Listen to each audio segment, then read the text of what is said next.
Former Health Minister and Senator Alvina Reynolds has issued a strong appeal to citizens, urging them to give law enforcement the opportunity to address rising criminal activity.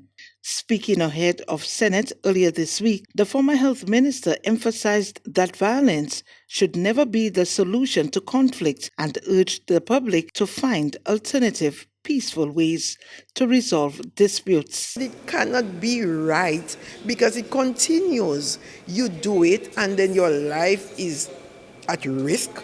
Your family lives, like you indicated, may be at risk. So there is no peace. Okay? And it is violence. Anytime at all, you want to use threatening words, you want to use a weapon, you want to use anything at all, it is violence. It's hurting somebody else, and we were not raised that way. Senator Reynolds called on citizens to reflect on their values, encouraging a return to traditional principles of respect, community, and nonviolence.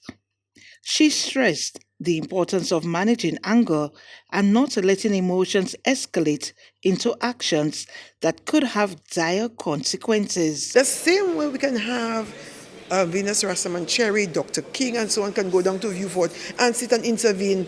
There is that possibility. There is that possibility. It has nothing to do with the police not doing it. The police cannot be everywhere.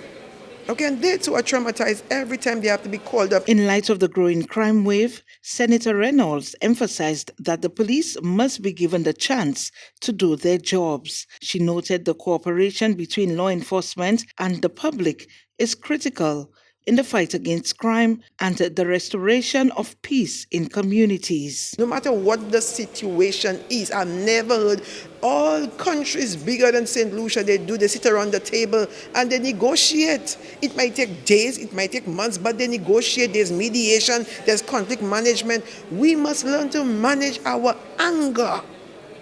First and foremost, acknowledge we're in pain and we need to do something about this pain, and we are anguish, do something about the anger, and then don't think of the weapon. If you don't have the weapon, you will not attempt anything. St. Lucia's homicide count for the year has reached 60.